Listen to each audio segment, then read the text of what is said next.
তোমার জীবনটাকে তুমি কোন কাজে লাগিয়েছো? এটা হচ্ছে কমন কোশ্চেন। কবরের প্রশ্ন আমাদের 4টা, আর কিয়ামতের ময়দানে কয়টা? কথা কম। নাম্বার 1, জীবন দিয়েছে, জীবন কোন কাজে লাগিয়েছো?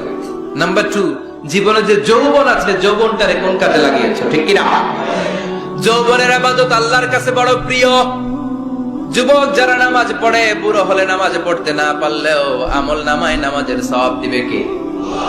সুবহানাল্লাহ কইবেন না? পেনশন স্কিম, এটা কি বলে? After service appreciation. 30 বছর গভর্নমেন্ট জব করার পরে বয়স হচ্ছে 60, আর করতে পারেন না, তখন একটা এক বান্ডেল টাকা আপনারে দিয়ে দেবে। পেনশন স্কিম, জাতিকে সার্ভ দিয়েছেন, এখন পারেন না, তারপরেও টাকা আছে না নাই? এটাকে বলে আফটার সার্ভিস অ্যাপ্রিসিয়েশন। এত সার্ভিস যে দিয়েছেন, অ্যাপ্রিসিয়েশন। এজন্য যুবক যারা এখন নামাজ পড়ো, ইসলামের পক্ষে থাকো, বুড়ো বয়সে কোমরে ব্যথার কারণে নামাজ পড়তে না পারলেও পেনশনের মতো আমল নামায় সওয়াব দিবে কে? আবার 7 শ্রেণীর ব্যক্তিকে কিয়ামতের ময়দানে রব্বুল আলামিন আরশের নিচে ছায়া দিবেন।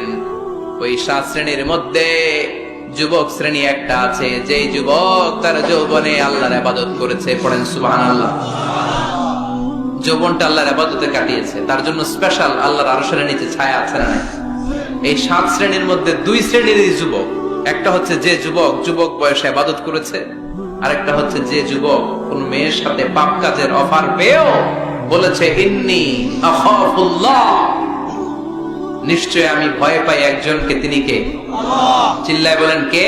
আল্লাহ। যাদের হৃদয়ে আছে আল্লাহর ভয়, তারা কবু পথ ভুলে যায় না। আল্লাহর প্রেম ছাড়া এই দুনিয়ায় কারো কাছে কোনো কিছু চাই না।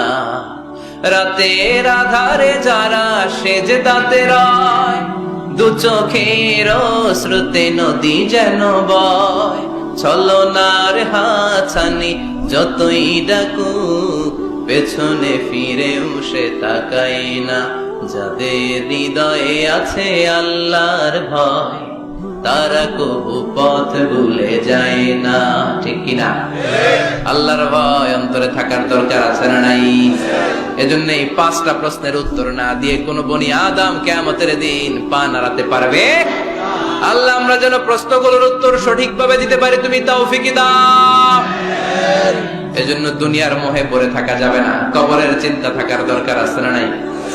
কবর নিয়ে ভাবতে হবে। কবর is a reminder for every মুসলিম। এই কবর, গ্রেভিয়ার্ড, কবরস্থানগুলো আমাদের জন্য রিমাইন্ডার। প্রতিদিন অ্যানাউন্স হয় অমুক এলাকার অমুক ভাই আমাদের মধ্যে দুনিয়ায় নাই, তারপরও আমাদের টনক নড়ে না। ঠিক কিনা?